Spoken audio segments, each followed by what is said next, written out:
I'm Rhea Allen, President and CEO of Peppershock Media, also the marketing boss babe and a chief marketing officer for hire. This video is for anyone who has employees. If you have happy employees, you're going to have happy customers. And with happy customers, they help you build your brand and your bottom line. High engagement in employees results in a 28% increase in earnings growth. There's a few things that we can do to help you build your company culture. Here are the 7 ways to help build your company culture. So number 1, gameplay, the key to creativity and innovation. And some of the things that we incorporate in gameplay, we actually subscribe to a couple different things that help us with gameplay and can help you as well. Caffeine for the creative team. We'll put the link in there for you to click on, but this is definitely a book that I recommend. It has lots of short little things that you can do. They might take 15 minutes or more, depending on what you're wanting to accomplish, but definitely a good one.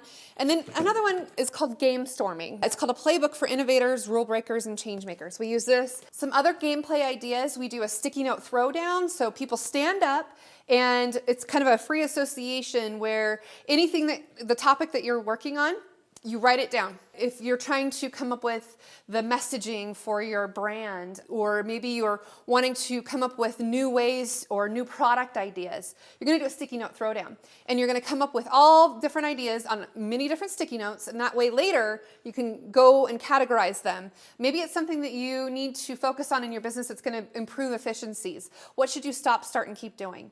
So when you stand up and you time people to do the sticky note throwdown, it really engages people in understanding what it is that they want to do. And soon enough, they start coming up with many ideas, and you watch them. Give them 30 seconds, but maybe give them just a little bit more time if they're really going at it.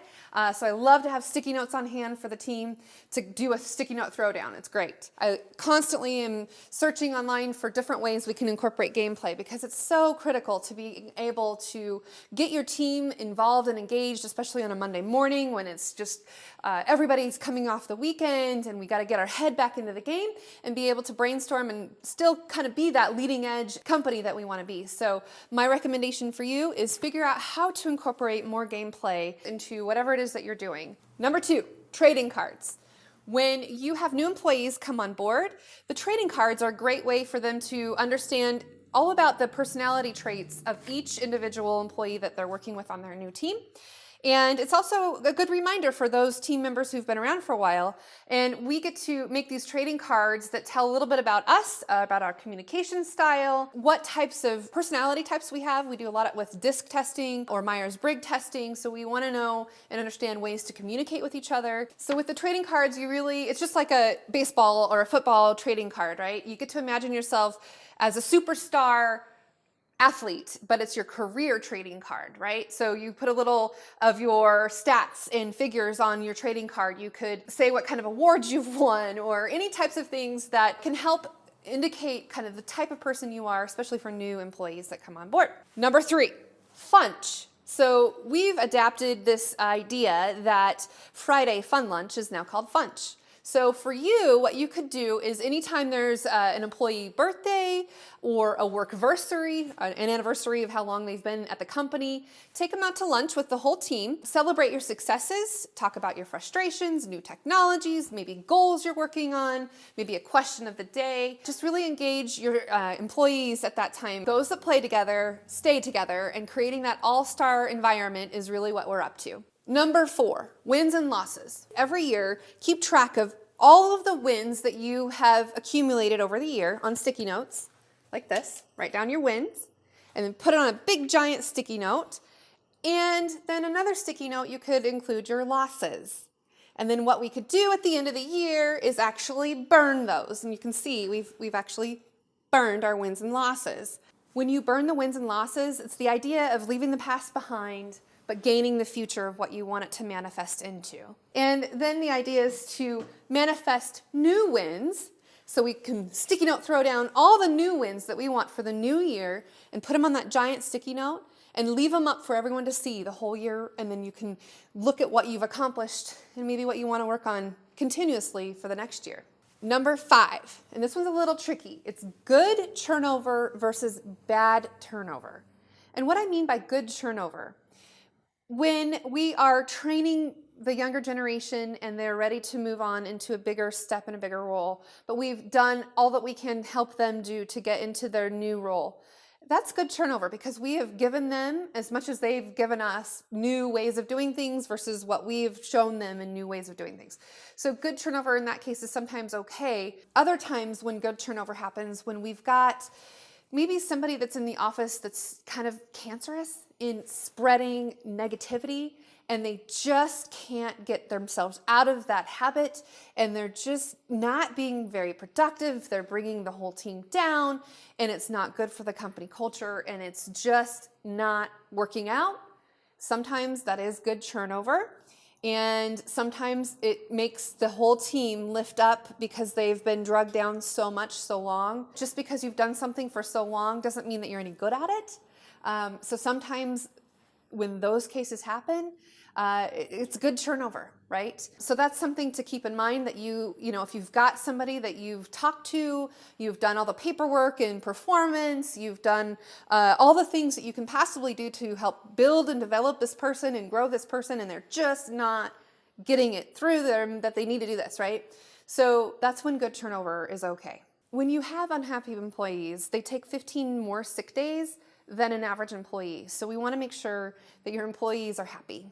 The other thing to consider here is that 27% of employees change jobs every year, and 17% of those are actively job hunting, and 46% are passively looking. Building your company culture is in hopes to avoid the bad turnover. When you lose your golden star and you lose that person that keeps everybody together, they're like the glue that keeps everyone stuck together, and you lose that, then sometimes that's bad turnover. So the idea is building your company culture in such a way that no one wants to leave. They actually are there building the company, being a part of it, and they're so busy building the company and building their own grass that they don't care what other color somebody else's grass is, right? They don't care about the green grass on the other side, because guess what? Grass is only greener where you water it. Number 6, flexibility. How flexible should you be? Very flexible. 80 to 90% of American workers expect or want to work remotely, at least part-time. And 68% said that they want to work remotely instead of commute to an office every day. That's well over half of our workforce that wants to work remotely instead of commute. So how do you build a company culture when they're all working from home?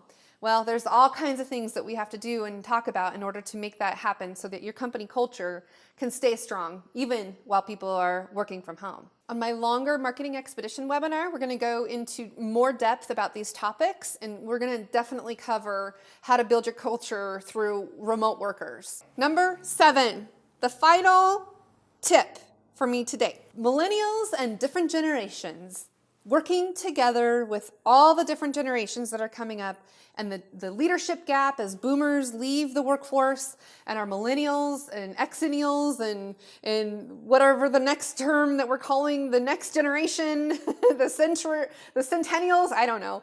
Anyway, Gen X, Gen Y, Gen Z, all of them are coming into the workforce and are getting trained, and they have a different way of working and a different mindset.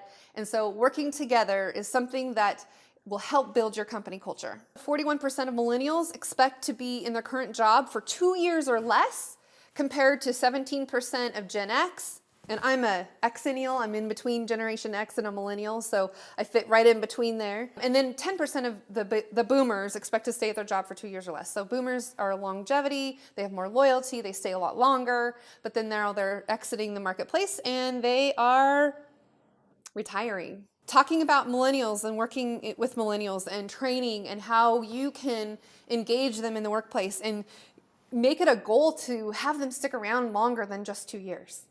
That's something that is definitely worth listening to a longer training video all about, but we will explore that topic in the webinar that'll have more information about all of these topics. So remember, taking care of your people, making them happy helps make your customers happy, and in turn will help build your brand and your bottom line. Remember to subscribe to my channel, Marketing Boss Babe, as well as go to peppershock.com/webinars to sign up for the webinars. And you can also sign up for the email newsletter list and get all kinds of updates from Peppershock. Thanks for joining me, and we'll see you soon.